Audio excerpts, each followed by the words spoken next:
Donc on se trouve sur la station du Revard. Cette année, une année un petit peu difficile pour nous, comme pour toutes les écoles de ski de France, avec la fermeture des remontées mécaniques. Donc sur le Revard, on a pu s'adapter et faire quelques cours de ski quand même pour ces vacances de février, et déjà on a commencé en week-end de janvier, avec l'utilisation de 2 tapis. On a un tapis qui se trouve devant l'école de ski là-bas, qui est un tapis débutant, qui nous a permis de prendre les enfants débutants avec les piou-piou, les oursons.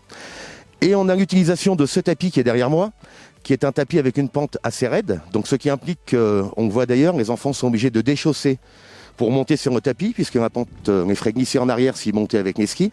Mais en même temps, cette pente raide nous permet d'utiliser la piste qui est à côté pour faire une progression jusqu'au niveau 2e étoile. Alors, c'est pas partout qu'on peut faire ça en ce moment, donc c'est pour ça qu'on essayait de communiquer sur ce produit qui existe chez nous et dans 1 ou 2 ou 3 stations en dehors de nous. J'ai mon fils aîné qui passe sa première étoile actuellement, enfin il est en cours de première étoile. Donc voilà, on profite un peu des vacances scolaires. J'avais un jour de congé, donc on est monté et puis il prend des cours, on profite un peu du beau temps et de s'oxygéner un petit peu, c'est agréable. Alors cette semaine, on va être sur une baisse environ de 40% à 45% de fréquentation.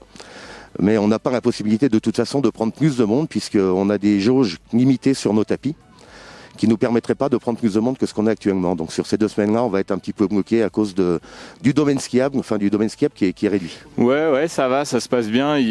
Après, c'est avec lui, il fait pas les cours d'affilée, il fait des cours un petit peu comme ça. Donc c'est vrai que c'est ça. L'idéal, ça serait de pouvoir enchaîner, mais bon, on a la chance d'habiter à côté, donc on monte régulièrement 1 ou 2 fois par semaine et ça permet de le faire skier et progresser petit à petit. Alors le public, ces 2 semaines sont essentiellement une clientèle de Savoie, donc bassin aixois, chambérien, ou même un petit peu aux alentours. Et on a aussi quelques gens qui viennent dans la région de Gironde, de Bordeaux, et puis des alentours de Bordeaux. Ouais, c'est super. Hein. Et puis la piste, malgré tout, elle est bien adaptée aux skieurs débutants. Elle est pas trop facile, pas trop dure non plus, mais c'est pas mal.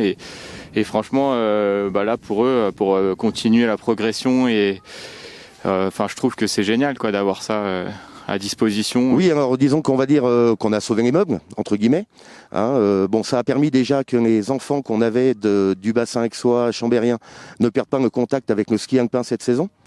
Donc on a pu quand même les faire skier. Ensuite, pour les semaines à venir, je pense que les gens vont moins venir que ce qu'ils faisaient habituellement. Mais on va continuer à proposer quand même nos produits jusqu'à la fin des vacances de février. Et on espère continuer sur les week-ends de mars. On aimerait bien ce week-end, si le temps est sympa et s'il y a des places, on aimerait bien revenir ce week-end. Et puis voilà, profiter des vacances pour essayer d'en faire le plus régulièrement possible. Alors sur ces 2 semaines des vacances de Savoie et puis dans la région de Gironde, c'est à peu près une quinzaine de moniteurs qui travaillent sur la station, donc on est en diminution de 30 ou 40% par rapport à une saison normale, mais sur une quinzaine de moniteurs, on arrive quand même à faire du travail correct, et puis si ça leur permet quand même de travailler cette saison.